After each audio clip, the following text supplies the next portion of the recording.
my vlog. So, sobrang init ka-adventure ng Cebu sa ngayon, pero carry lang namin. Yun ang aming tour guide.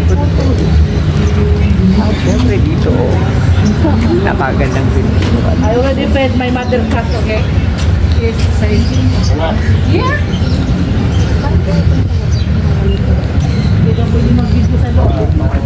Bye-bye. Okay, dito lang kami ka-adventure mag-video kasi bawal na mag-video sa loob, pero ang video ay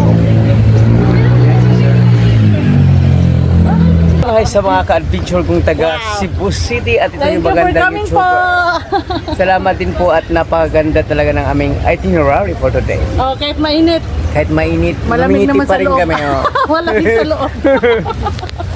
So, pag sa Cebu tayo mga ka-adventure, marami talaga tayong mapapasyalan. Nakadepende ako ang gusto mong itinerary kasi ako ang itinerary ko ngayon for adventure ay napakaganda kasi ang aking tour guide ka-adventure ay napakagaling. Ganun talaga pag may time, kapag ka namasyal tayo, kailangan natin ng magandang itinerary. Siyempre, para talaga masatisfy ang ating mga adventures sa ngayon.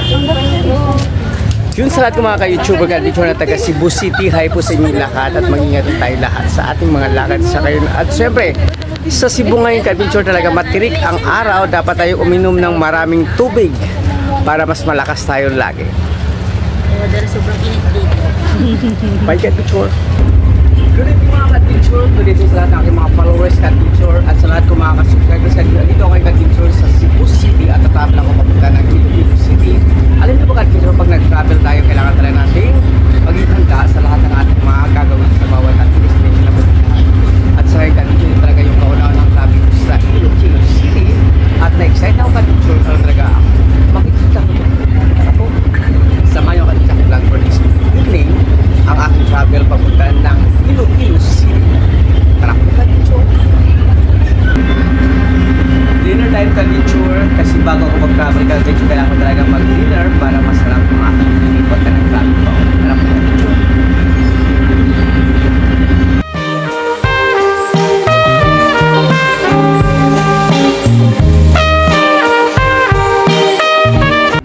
Ka-adventure, dito na ako sa harap ng pier ka-adventure kasi mamaya at maya ka-adventure ay magta-travel na kami at maglalayag papunta sa aking dapat na.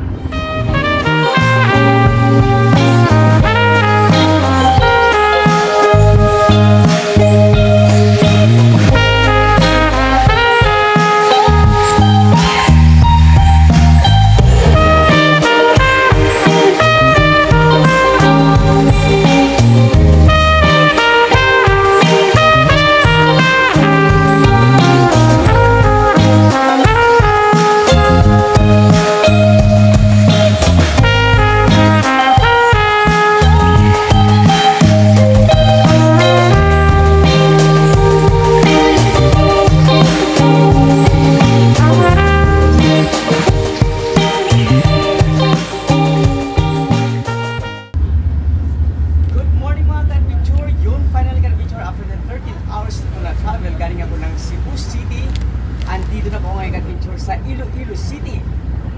Lalong gumaganda ang panahon ka-adventure sa Iloilo City. Sana gumanda rin ako explore sa magandang nature dito sa kanilang lugar. Kasi dito, first time ko talaga pumunta. At syempre, kapag first time tayo ka-adventure, hindi pa natin alam ko ang ating mga itineraries ngayon. Pero pagkakaalam po ako ng itinerary ka-adventure ay ang kanilang magandang spring. Maganda nga ba talaga? May enjoy nga ba talaga ako? At mabubusog nga ba talaga ako sa kanilang pagkain mga ka-adventure? Kasi dito sa Iloilo City ka-adventure, masarap daw ang pagkain. Sarap po ka-adventure at masilip.